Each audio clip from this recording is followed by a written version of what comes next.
ನೀವು ನೋಡ್ತಾ ಇದ್ದೀರಾ ಜನಸೇವಾ ಕನ್ನಡ ಟಿವಿ, ಇದು ನಿಮ್ಮ ವಾಹಿನಿ.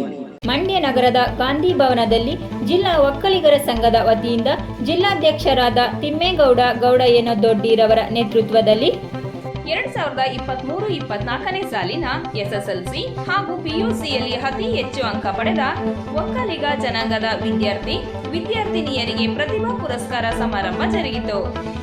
ಕಾರ್ಯಕ್ರಮದ ದಿವ್ಯ ಸಾನ್ನಿಧ್ಯವನ್ನು ಶ್ರೀ ಆದಿಚುಂಚನಗಿರಿ ಮಠದ ಪ್ರಧಾನ ಕಾರ್ಯದರ್ಶಿ ಶ್ರೀ ಶ್ರೀ ಪುರುಷೋತ್ತಮಾನಂದನಾಥ ಸ್ವಾಮೀಜಿರವರು ವಹಿಸಿದರು. ಕಾರ್ಯಕ್ರಮದಲ್ಲಿ ಮಾಂಡವ್ಯ ಸಮೂಹ ಶಿಕ್ಷಣ ಸಂಸ್ಥೆ ಸಂಸ್ಥಾಪಕ ಕಾರ್ಯದರ್ಶಿ ಡಾಕ್ಟರ್ ಮೀರಾ ಶಿವಲಿಂಗಯ್ಯರವರನ್ನು ಅಭಿನಂದಿಸಲಾಯಿತು. ಕಾರ್ಯಕ್ರಮದಲ್ಲಿ ಭಾರತೀ ನಗರ ವಿಶ್ರಾಂತ ಪ್ರಾಧ್ಯಾಪಕರಾದ ಪ್ರೊಫೆಸರ್ ಬೋರೇಗೌಡರವರು, ಕನ್ನಡ ಸೇನೆ ಜಿಲ್ಲಾಧ್ಯಕ್ಷ ಮಂಜುನಾಥ್ರವರು, ನಗರಸಭೆ ಸದಸ್ಯರಾದ ಸೌಭಾಗ್ಯ ಮಹಾದೇವರವರು, ನಾಗಮ್ಮ ಜಿಲ್ಲಾ ಒಕ್ಕಲಿಗ ಸಂಘದ ತಾಲೂಕು ಅಧ್ಯಕ್ಷರುಗಳು, ಕಾರ್ಯಕಾರಿ ಮಂಡಳಿ ಸದಸ್ಯರುಗಳು ಉಪಸ್ಥಿತರಿದ್ದರು.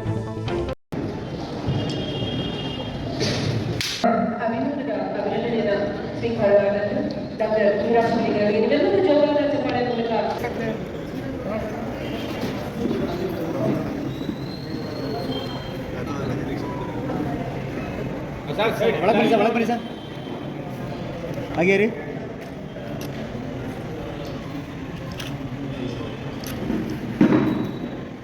Smile please. ಹಾಗೆ ರೀ.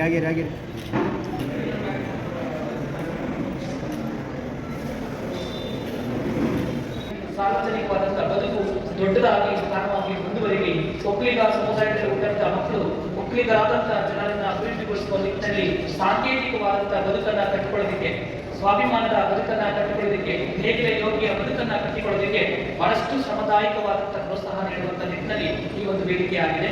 ಬಹಳ ಗಂಭೀರವಾಗಿ ಈ ಒಂದು ಮನಸ್ಥಿತಿಯನ್ನ ಪಡ್ಕೊಳ್ಳುವಂಥದ್ದು ಮತ್ತು ಸ್ಪರ್ಧಾತ್ಮಕ ಪರೀಕ್ಷೆಗಳಿಗೆ ಹೆಚ್ಚಿನ ಒತ್ತು ಕೊಡುವ ನಿಟ್ಟಿನಲ್ಲಿ ಅವರ ತಂದೆ ತಾಯಿಗಳು, ಅದರಲ್ಲೂ ವಿಶೇಷವಾಗಿ ತಾಯಂದಿರು ತನ್ನ ಮಗಳು ಓದುವಂತ ಏನು ಶ್ರಮದ ಹಿಂದೆ ಬಹಳಷ್ಟು ಶಕ್ತಿದಾಯಕವಾಗಿ ನಿಂತಿರ್ತಾರೆ. ಅಂತ ತಂದೆ ತಾಯಿಗಳಿಗೆ ನಾವು ಸ್ಮರಿಸಬೇಕಾಗಿದೆ ಮತ್ತು ಗೌರವಿಸಬೇಕಾಗಿದೆ. ಅವರನ್ನು ಕೂಡ ನಾವಿಲ್ಲಿ ಸನ್ಮಾನದ ಮೂಲಕ ಅವರ ಪ್ರೋತ್ಸಾಹ ನೀಡಬೇಕಾಗಿದೆ. ಹಾಗಾಗಿ ಒಂದು ಜಿಲ್ಲಾ ಒಕ್ಕಲಿಗರ ಸಂಘ ವಿಶೇಷವಾದಂತಹ ಕಾರ್ಯಕ್ರಮ ಆಯೋಜನೆ ಮಾಡುವ ಮೂಲಕ ಇಂಥ ಒಂದು ಕಾರ್ಯಕ್ರಮಕ್ಕೆ ನಾಂದಿ ಆಗಿರುತ್ತದೆ. ಬಹಳ ಗೌರವವಾದಂತಹ ಕಾರ್ಯಕ್ರಮ ಅಂತ ಹೇಳ್ತಾ ತುಂಬಾ ಸಮಯ ಆಗಿರೋದ್ರಿಂದ ನನ್ನ ಇದಕ್ಕೂ ಮಾತನ್ನು ಮುಗಿಸ್ತಾ ಇದ್ದೆ. ಜೈ ಹಿಂದ್, ಜೈ ಕರ್ನಾಟಕ. ನಮಗೆ ನಾವು ಹಿಂದೆ ಯಾರ್ಯಾರು ನಮಗೆ ಸಹಾಯ ಮಾಡಿದ್ರು, ಏನೇನೆಲ್ಲ ಘಟನೆಗಳಾಯಿತು, ಈ ಸನ್ಮಾನಕ್ಕೆ ಪೂರಕವಾದ ಎಲ್ಲ ಸಂಗತಿಗಳು, ನೆನಪುಗಳು ಕೂಡ ಮತ್ತೊಮ್ಮೆ ಮನಸ್ಸಲ್ಲಿ ಬರುತ್ತೆ. ಆ ಅನುಭವಗಳು, ನೆನಪುಗಳು, ಹಾಗೆ ನಮಗೆ ಸಹಾಯ ಮಾಡಿದ, ಸಹಕಾರ ನೀಡಿದ ಅನೇಕ ಮಹನೀಯರು ಇವರೆಲ್ಲರೂ ಕೂಡ ನಮ್ಮ ನೆನಪಿನಲ್ಲಿ ಬರ್ತಾರೆ.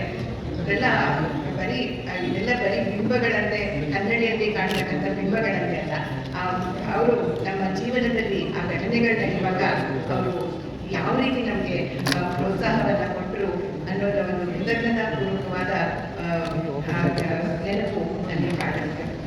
ಅದು ನಮ್ಮ ಜೀವನದಲ್ಲಿ ಒಂದು ದೀಪ ರೇಖೆಯಂತೆ ಕಾಣುತ್ತೆ. ಮೊದಲಿಗೆ ನಾನು ಹೇಳ್ಬೇಕು ಅಂತಂದ್ರೆ, ಈ ಒಂದು ಡಾಕ್ಟರೇಟ್ ನನಗೆ ಬಂದಿದ್ದು ಬಹಳಷ್ಟು ಸಂತೋಷದ ವಿಷಯ. ಆದರೂ ಆಶ್ಚರ್ಯಕರವಾದ ವಿಷಯ ಯಾಕೆಂತಂದರೆ, ನನಗೆ ಮೊದಲಿಂದು ಡಾಕ್ಟರೇಟ್ ಮಾಡಬೇಕು, ನಾನು ಇಂಗ್ಲೀಷ್ MA ಮಾಡಿದ್ದೆ, ಇಂಗ್ಲೀಷ್ ಡಾಕ್ಟರೇಟ್ ಮಾಡಬೇಕು ಅಂತ ತುಂಬ ಆಸೆ ಇತ್ತು. ಆದರೆ ಅದು ಸಾಧ್ಯ ಆಗಿರಲಿಲ್ಲ. ನಾವು ಕೆನಡಾಗೆ ಹೋಗಿದ್ದಾಗ ಅಲ್ಲಿ ಡಾಕ್ಟರೇಟ್ಗೆ ನಾನು ಒಂದೆರಡು ಕೋರ್ಸ್ಗಳನ್ನು ತಗೊಂಡಿದ್ದೆ, ಮತ್ತು ಅದಕ್ಕೆ ಒಂದು ಎಸ್ಸೆ ಬರೆಯೋದ್ರಲ್ಲೂ ಇದ್ದೆ.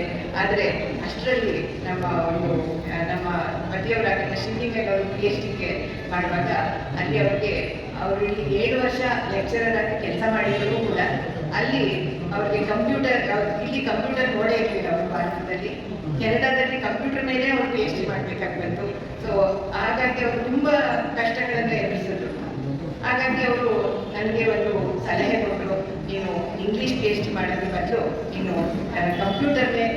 ಕಂಪ್ಯೂಟರ್ನ ತಿಳ್ಕೊಂಡ್ರೆ, ಕಂಪ್ಯೂಟರ್ನಲ್ಲೇ ಒಂದು ಡಿಗ್ರಿ ಮಾಡಿಕೊಂಡ್ರೆ ನಾವು ಹೋದ್ಮೇಲೆ ನಾವು ನಮ್ಮ ಮಕ್ಕಳಿಗೆ, ದೊಡ್ಡವರಿಗೆ ಕಂಪ್ಯೂಟರ್ನಲ್ಲಿ ತರಬೇತಿಯನ್ನು ಕೊಡೋಣ. ನಾನು ಅನ್ಕೋಸ್ತಂಥ ಕಷ್ಟ ನಮ್ಮ ಭಾರತೀಯರಿಗೆ, ಅದರಲ್ಲೂ ನಮ್ಮ ಮಂಡ್ಯದ ಬೇರೆ ಮಕ್ಕಳಿಗೆ ಆಗಬಾರ್ದು ಅಂತ ಹೇಳಿ ಒಂದು ಅಭಿಪ್ರಾಯವನ್ನು ಕೊಟ್ಟರು. ಹಾಗೆ ನನಗೆ ಕಂಪ್ಯೂಟರ್ನಲ್ಲಿ ಆಸಕ್ತಿ ಬಂತು. ಕಂಪ್ಯೂಟರ್ ಕಲ್ತ್ಕೊಂಡೆ, ಒಂದು ಡಿಗ್ರಿ ಮಾಡಿಕೊಂಡೆ ಕನ್ನಡದಲ್ಲಿ. ಸೊ ಬರೋವಾಗ ನಾವು 2 ಕಂಪ್ಯೂಟರ್ಗಳನ್ನು ತಗೊಂಡ್ಬಂದಿದ್ವಿ. ಸೊ ಕಂಪ್ಯೂಟರ್ ತಗೊಬಂದಿದ್ಮೇಲೆ ಕಂಪ್ಯೂಟರ್ ಕ್ಲಾಸನ್ನು ಕೂಡ ಪ್ರಾರಂಭ ಮಾಡಿದ್ವಿ. ಆವಾಗ ಬರೀ 11 ಜನ ಸೇರ್ಕೊಂಡಿದ್ವಿ. ಅಯ್ಯೋ 11 ಜನಕ್ಕೆ ಮಾಡಿದ್ರೆ ಒಳ್ಳೆ ನಂಬರ್ ಅಲ್ವಲ್ಲ ಅಂತ ಹೇಳ್ತಾ ಇದ್ದೆ. ಅದಕ್ಕೆ ನನ್ನ ತಮ್ಮ ಇಂಜಿನಿಯರಿಂಗ್ ಮಾಡ್ತಾ ಇದ್ದ. ಅವರು ಅಕ್ಕ ನಾನೇ ಬಂದು ಸೇರ್ಕೊತೀನಿ 12 ನೀವು ಶುರು ಮಾಡಿದ್ದೀನಿ ಅಂತ ಹೇಳ್ತಾರೆ. ಸೊ ಹಾಗೆ 12 ಜನರ ಒಂದು ವಿದ್ಯಾರ್ಥಿಗಳನ್ನು ಇಟ್ಕೊಂಡು ನಾವು ಪ್ರಾರಂಭ ಮಾಡಿದ್ವಿ. ಆಗ ನಮ್ಮ ಪೂಜ್ಯ ಶ್ರೀ ಶ್ರೀ ಶ್ರೀ ಜಗದ್ಗುರುಗಳಾಗಿದ್ದಂತಹ ಮಾನ್ಯ ಬಾಲಗಂಗಾಧರನಾಥ ಸ್ವಾಮೀಜಿಯವರು ನನ್ನ